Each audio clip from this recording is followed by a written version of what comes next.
Hello, I'm Matt DeSarl, and welcome back to the Coronavirus Kansas Small Business Survival video series. Thanks for joining us again. Today's guest is Drake Kaiser, owner and chiropractor with the Midwest Muscle and Joint Clinic.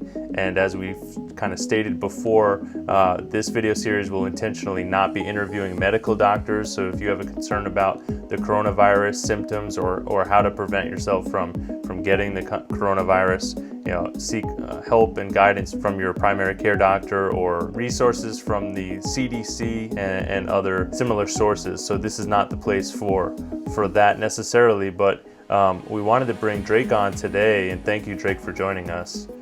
When we were talking leading up to this interview, you made an important point about how your work can relieve hospitals at the end of the day if the crisis continues to worsen, especially here in Kansas. So I guess two-part question, if you could first kind of set the table for what you do under normal circumstances, and then kind of the spirit of why you're keeping your doors open right now.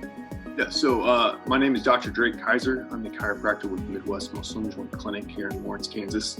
My focus is kind of family sports chiropractic with functional rehab. That just being said that we take a approach where we're utilizing therapeutic and corrective exercises with treatments and so forth. So back to what you're saying, yeah, I think the best role that I can do is help bear off some of the burden from the hospitals.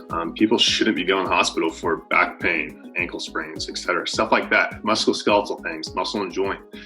That's kind of where I think my role is with all this stuff, is to kind of help take the burden off the hospitals that are going to be starting to be more overwhelmed with our current situation. How are you sort of upping your game in terms of hygiene there at your office?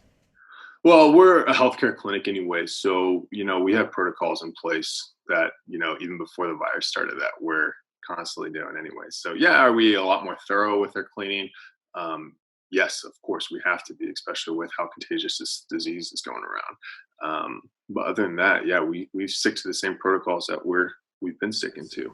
So what does that look like? Would you normally, for example, if you're treating a patient, would you normally shake his or her hand, see them over to a table or a seat, and if so, are you normally sanitizing that surface that he or she is sitting on, laying on, etc.?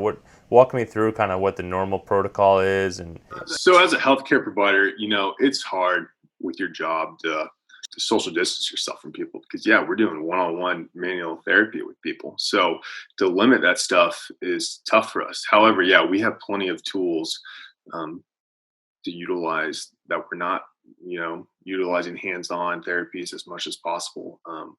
As far as treatment tables, everything is being wiped down, patient after patient after patient. Okay, that's how our protocols have always been anyways. So it's just making sure have a little bit more hand sanitizer around the place, disinfectant to kind of wipe down surfaces that are commonly touched and everything. Do you find yourself in off hours now being more mindful of where you're going, what you're touching? If you go to the grocery store, for example, do you find yourself being more vigilant now in your off hours per se, because you don't want to be a carrier of the virus necessarily, as you are working with elderly patients? Yeah, and that's huge right now. If I get sick, I limit my resources to all the patients. So I got to take extra precaution with everything that's going on. And, some of it is just probably being in the wrong place at the wrong time, but making sure I'm well aware of my surroundings and the situation I'm in. Yes. Is that a common sentiment among your peers in the health services field? Yes. I mean, you have to be. Public health is huge right now. And not just with the virus going around, you have to wash your hands. You have to disinfect things. With us dealing with patients one-on-one, it's a must. Yeah. So a lot of people are talking about this being the time to binge watch Netflix, to catch up on that book you didn't get to read.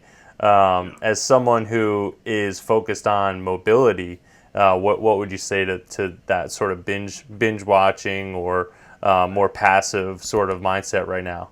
So when it comes to musculoskeletal pain, that's muscle pain, aches, pain, joints. my topic is always, my theme is movements medicine. Okay. So people that are have acute, subacute chronic pains, they have to get up and move around. Okay. That's one of the worst things that we can do for our low backs, our headaches, our hip pain, our knee pain is to sit on the couch and Netflix all day. So yeah, we got to take a more active approach to things right now. And what sucks is, on top of the virus and the closing, it's cloudy, it's 40 degrees here. So people aren't wanting to get outside, but we got to start making more of an effort to, have more of an active lifestyle right now, because this is probably how things are going to be for the next couple of weeks, if not months. Yeah, and especially for the seniors in our community, what sort of open air parks and trails, especially here in Lawrence, that are kind of fitting of what you would recommend? Yeah. So right now we're seeing, nationwide, a lot of gyms, fitness centers shut down, which stinks. And so we're going to have to be able to kind of think of a different game plan with that. So what I suggest is, first of all, try to get outside. Go for a bike ride around Clinton Lake. There's plenty of trails out there to kind of get a mile and get 30 minutes to an hour of just soaking up the vitamin D and everything, getting the heart rate up, stuff like that. The Riverfront Park is a great place to go for a walk. I'm not sure how long that is, but just getting outdoors and kind of getting out of your comfort zone for things like that.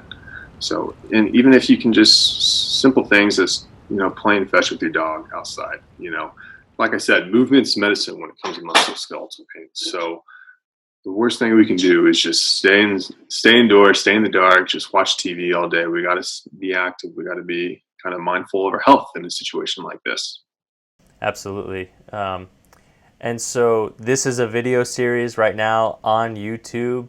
Hopefully, everyone watching has watched every video, of course, on this video series, but when they're complete watching this survival guide here, what YouTube videos would you recommend them watching for exercising at home or kind of thinking outside of the box in terms of your exercise routine? Are there any YouTubers or fitness trainers who you think do a good job at that? There's good ones and there's bad ones out there. Right now, in this situation, you can't go wrong with anything. If people are just trying to find things to stay involved, there's plenty of free content on YouTube, on Instagram, on Facebook. Just do your own research, find the own things you want to see and the own things you want to watch and get involved with. So I think that's very important for any type of fitness journey anyways. If you need help or ideas of more exercises to do, that's our job. That's why we do what we do. So use it as a resource. And if there's other people you want to reach out to for like more one-on-one coaching for personal training, we have a lot of resources within the Lawrence area that we love to refer out to. They can do stuff, sending you exercises, sending you stretches, things to keep that mobility and stability in place, and so on and so forth. So what are your thoughts just in terms of being a small business owner at this moment, and what if any contingency plans are you making? Yeah, so it's all about adapting to your environment, just like people not being able to go to gym, finding ways to work out and stay physically active. With me, it's going to be tough. No way around that. As small business owners, people think they have it easy. No, this is a 24/7 hour gig. And that's not just people coming in and seeing me. I got to be a resource for people online. I got to be a resource for people calling me, having questions, emailing me, etc. So, we expect things to slow down here in a little bit, but in the long run, things are going to get busy and they're going to get busy quick. So, and I think that's kind of all for the healthcare system around Lawrence right now. I totally relate with that and empathize with that. And if you need somebody to call, you know my number, and as a friend, I'm here for you as well. So we're gonna get through this all together. So that's right. All right. Well, Drake, thank you so much for joining me today. And you can learn more by visiting the website, right? What is the website? Yeah, it's www.midwestmjc.com, or you can just Google us. Google Midwest Muscle and Joint Clinic. Okay, great. And This is Matt DeSarl signing off and reminding you that if you'd like to contribute to this video series, please send me an email at mattydmedia@gmail.com, and whenever possible, keep producing.